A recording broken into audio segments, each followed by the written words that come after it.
Ladies, it is a pleasure to be with you for a few minutes today. Congratulations on the success of Cobra Kai. Thank you so much. I'm curious to know, Mary, I had the pleasure of speaking with you at a roundtable at San Diego which seems like eons ago now. Oh my God, you're right. Does it, once it went on Netflix, were you guys surprised at how much it just blew up in popularity? I mean, for sure. I think there's, obviously I've always held this project so dear to my heart, and I felt like it deserved an audience that would be able to see the magic that is, watching this story unfold and how their lives continue. But it's so shocking in the very best way, and cool and exciting to see that people really do actually connect with it to that level. Courtney, I was very excited to get to ask you this question because I really feel like you're almost, or not almost, you are Danny's Miyagi to keep him balanced in the series. Can you talk a little bit of how important Amanda is to keep him level?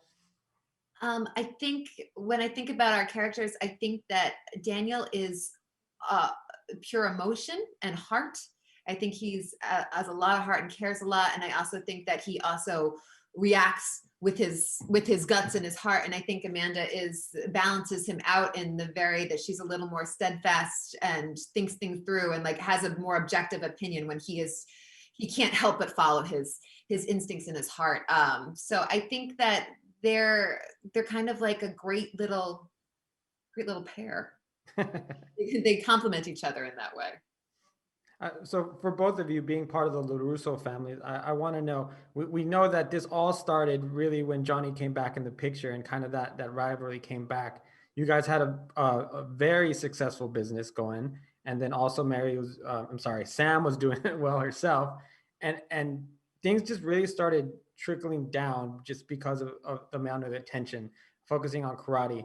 Is there a point maybe that you guys are going to have to come as a family and put you guys first instead of some of these, past feuds? Or are you guys really just going to buckle down and support each other? I mean, I think we're in crisis mode right now. So I think what's in front of us, and what's in front of us is pretty terrifying. And so I think our family, I mean, I'm just guessing, but I'm assuming our family's going to hunker down and like, we're going to tackle this.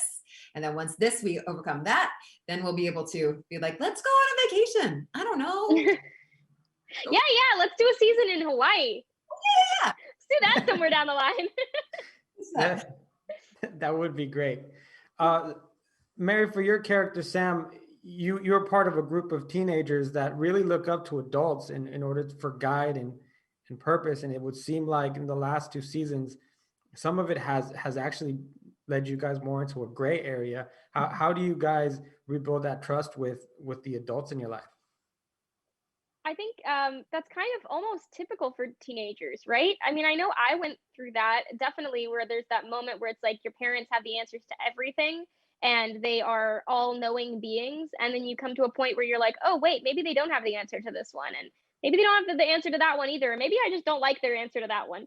But, you go through a phase at the very least where you start, figuring out where your opinions begin and theirs end. And I think that's, Samantha grew up as Daddy's little girl, and kind of where we found her in season 1 really was in a place where she was trying to differentiate and trying like, yeah, Dad, like cool. But like at the end of the day, like I'm trying to do my own thing. And then she tried and kind of failed at that on her own, trying to do it completely independently. It didn't really go so well for her, ended up in the wrong crowds and things like that. And then found it through karate, like rebuilt that relationship. Now she is a dual father figure, and he's her father and also her sensei. And, having an even more intense and strong, deep bond with that trust means that you have even further to fall when it's broken. So I think, there's still a lot of rebuilding to do. Definitely. Thank you so much for your time. I really appreciate it. Congratulations on season 3, and we look forward to see what's ahead. Thank you so much.